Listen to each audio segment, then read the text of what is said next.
गुजरात विधानसभा चुनाव इस साल के आखिर में है, लेकिन सियासी बिसात अभी से बीत चुकी है। मौसम के तापमान के साथ साथ सियासी सरगर्मियों ने गुजरात का पारा चढ़ा दिया है। सूबे में कांग्रेस 27 साल से ज्यादा वक्त से सत्ता का वनवास काट रही है, लेकिन इस बार कांग्रेस सत्ता में वापसी के लिए हर मुमकिन कोशिश में जुट गई है। इसलिए कांग्रेस युवा चेहरों पर दांव लगा रही है। गुजरात में कांग्रेस के हाथ को मजबूत कर रहे हैं जिग्नेश मेवानी। चुनाव में जीत की दहलीज तक पहुंचने के लिए कांग्रेस पार्टी ने जातीय समीकरणों के साथ साथ युवाओं पर दांव लगाया है। अब अगर कांग्रेस गुजरात की सत्ता हासिल करती है तो क्या जिग्नेश मेवानी होंगे गुजरात के अगले सीएम? नमस्कार, मैं हूं परवीन शेख। आप देख रहे हैं हमारी स्पेशल रिपोर्ट। जिग्नेश मेवानी होंगे गुजरात के अगले सीएम। 11 जुलाई 2016 में ऊना की एक घटना ने देश को शर्मसार कर दिया था। एक गाय के शव को उठाने के बाद दलित समुदाय के 4 युवकों की पिटाई कर दी गई थी। ऊना की इस घटना के बाद प्रदेश के दलित समाज के युवा सड़कों पर उतरे और मरी हुई गायों को उठाने से मना कर दिया था। जिग्नेश मेवानी इस आंदोलन का नेतृत्व करने लगे और वो अपने समुदाय की आवाज बन गए। उन्हें दलित समुदाय के साथ मुसलमानों का भी साथ मिला। ऊना कांड के खिलाफ लंबे संघर्ष की वजह से जिग्नेश मेवानी गुजरात में एक युवा दलित नेता के रूप में उभरे। इस घटना की आवाज संसद में भी गूंजी और मेवानी गुजरात से बाहर भी युवाओं में लोकप्रिय होते गए। 2017 के गुजरात चुनाव में जिग्नेश ने बीजेपी के खिलाफ प्रचार किया। वो निर्दलीय चुनाव भी लड़े और जीतकर विधानसभा पहुंचे। ये तो बस शुरुआत थी। उसके बाद जिग्नेश राजनीति के फलक पर एक युवा सितारे के रूप में उभरकर सामने आए। राजनीतिक विश्लेषक मानते हैं कि जिस तरह पंजाब में एक दलित समुदाय के नेता को मुख्यमंत्री बनाया गया, उसके बाद गुजरात में दलित समुदाय के एक युवा नेता को पार्टी में शामिल करने की तैयारी कर ली गई। वैसे जिग्नेश कांग्रेस में शामिल तो पहले ही हो जाते, लेकिन तकनीकी कारणों के चलते वो कांग्रेस की सदस्यता नहीं ले पाए। ये परेशानी सितंबर के बाद खत्म हो जाएगी। जिग्नेश मेवानी बीजेपी और उसके नेतृत्व के मुखर विरोधी हैं और कांग्रेस को उनकी तरह एक आक्रामक नेता की जरूरत है जो पार्टी में जान फूंक सके। राज्य में तकरीबन 7% ऐसी आबादी है जो जिग्नेश के साथ है और इस आबादी का कांग्रेस का साथ जाना तय माना जा रहा है। 2022 गुजरात विधानसभा चुनाव में तो ये पूरी तरह से साफ है कि दलित समुदाय कांग्रेस के साथ जाएगा। जिग्नेश मेवानी कांग्रेस के लिए काफी मायने रखते हैं। इसका अंदाजा राजस्थान के उदयपुर में हुए कांग्रेस के 3 दिवसीय चिंतन शिविर से लगाया जा सकता है, जहां कन्हैया कुमार और जिग्नेश को पहली पंक्ति के नेताओं के साथ जगह दी गई थी। इस चिंतन शिविर के लिए पार्टी के कई प्रवक्ताओं को भी आमंत्रित नहीं किया गया था, लेकिन चिंतन शिविर में कन्हैया कुमार और गुजरात के निर्दलीय विधायक जिग्नेश मेवानी को देखकर कई लोग हैरान रह गए। ये दोनों नेता पार्टी में किसी पद की जिम्मेदारी नहीं संभाल रहे हैं। यही वजह थी कि इनकी मौजूदगी ने कईयों को हैरान किया, लेकिन इससे अंदाजा लगाया जा सकता है कि ये दोनों नेता कांग्रेस के काफी खास हैं और राहुल गांधी के करीबी भी हैं।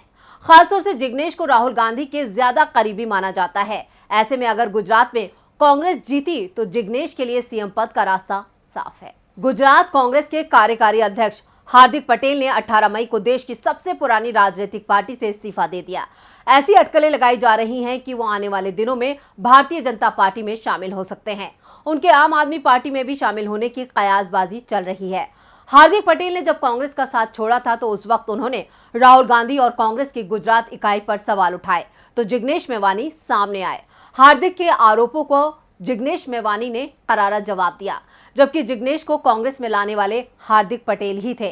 लेकिन जिग्नेश ने एक परिपक्व नेता की तरह न सिर्फ कांग्रेस का पक्ष रखा, बल्कि हार्दिक को ही कटघरे में खड़ा कर दिया। उन्होंने हार्दिक पर हमला करते हुए कहा कि पार्टी से हार्दिक के मतभेद हो सकते हैं, लेकिन ये कहना कि कांग्रेस पार्टी गुजरात विरोधी है या भारत विरोधी पार्टी है, यह अनुचित है। ऐसी बयानबाजी हार्दिक में भाजपा के प्रति उनका लगाव दिखा रही है। जिग्नेश यही नहीं रुके, बल्कि उन्होंने हार्दिक पर पलटवार करते हुए कहा कि सरकार ने पाटीदार समाज को ऐसे ही आरक्षण नहीं दिया है। आरक्षण के लिए आंदोलन करना पड़ा, जिसमें पाटीदार समाज ने अपने 14 युवकों को खो दिया है। पाटीदार समाज की महिलाओं पर राज्य की पुलिस ने लाठीचार्ज किया था। खुद हार्दिक के खिलाफ 32 केस दर्ज किए गए थे। उस वक्त पाटीदार समाज को कांग्रेस का साथ मिला था। निर्दलीय विधायक जिग्नेश मेवानी ये भी साफ तौर पर कह चुके हैं कि वो कांग्रेस के साथ हैं और रहेंगे। साथ ही लाखों लोगों को वो कांग्रेस के साथ जोड़ भी लेंगे। ऐसे में हार्दिक के जाने से पार्टी को कोई नुकसान नहीं होगा।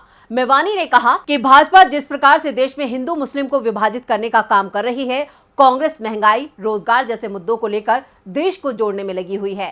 कांग्रेस का एक एक सिपाही उनकी ही तरह डंके की चोट पर गुजरात ही नहीं, देश में भाजपा और आरएसएस के खिलाफ लड़ेगा। कांग्रेस गुजरात और देश के युवाओं के साथ रहा है और रहेगा। सभी साथ रहकर गुजरात के नव निर्माण के लिए लड़ेंगे। कांग्रेस का पंजा एससी, एसटी, ओबीसी, अल्पसंख्यक और सामान्य सभी वर्गों के साथ लेकर चलने के लिए बना है। गुजरात की आबादी में पटेल या पाटीदार समुदाय की हिस्सेदारी करीब 14% है, जो 1995 से हर चुनाव में बीजेपी को अपना समर्थन देते रहे हैं।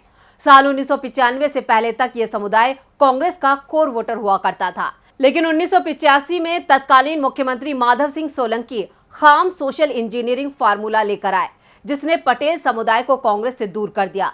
खाम का मतलब है क्षेत्रीय, दलित, आदिवासी और मुस्लिम समुदाय है। पटेल कांग्रेस से बीजेपी की तरफ शिफ्ट हुए और 1995 में केशुभाई पटेल के रूप में उन्हें अपने समुदाय का मुख्यमंत्री मिला। साल 2017 के गुजरात विधानसभा चुनाव में बीजेपी को कांग्रेस से कड़ी चुनौती मिली थी। इसके पीछे का मुख्य कारण था साल 2015 का पाटीदार आरक्षण आंदोलन, जिसका नेतृत्व हार्दिक पटेल कर रहे थे। सरकारी नौकरियों और उच्च शिक्षण संस्थानों में आरक्षण की मांग को लेकर पाटीदार अनामत आंदोलन समिति के बैनर तले ये प्रदर्शन हुआ था। इस आंदोलन ने 2017 में बीजेपी को काफी नुकसान पहुंचाया था। पीएम मोदी और गृह मंत्री अमित शाह, जो उस वक्त बीजेपी अध्यक्ष थे, खुद गुजरात से आते हैं। इसके बावजूद 182 सदस्यों वाली विधानसभा में बीजेपी सिर्फ 99 सीटें जीत सकी थी, जो बहुमत के आंकड़े 92 से सिर्फ 7 सीटें ज्यादा थी। इस चुनाव में पाटीदार वोट बैंक का एक बड़ा हिस्सा बीजेपी से छिटक गया था। पाटीदार नेता हार्दिक पटेल, ओबीसी नेता अल्पेश ठाकुर और दलित नेता जिग्नेश मेवानी ने गुजरात के युवाओं को अपनी ओर आकर्षित किया था। अल्पेश ठाकुर ने राधापुर सीट से कांग्रेस के टिकट पर 2017 का चुनाव लड़ा था। फिर 2019 में वो बीजेपी में शामिल हो गए।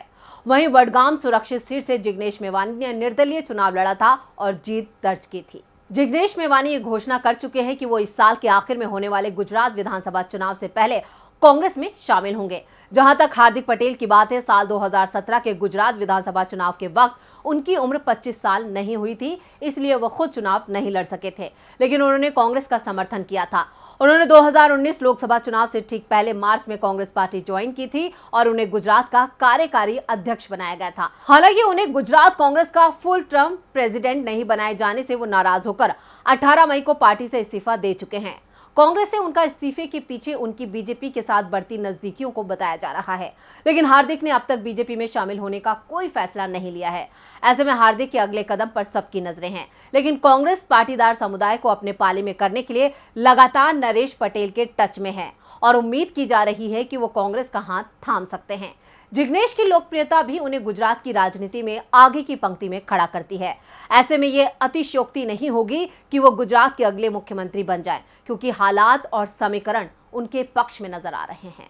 तो ये थी हमारी स्पेशल रिपोर्ट। आपको ये रिपोर्ट कैसी लगी, नीचे कमेंट बॉक्स में अपनी राय जरूर दें और इस वीडियो को ज्यादा से ज्यादा शेयर करें, लाइक करें और देखते रहें डीबी लाइव। नमस्कार।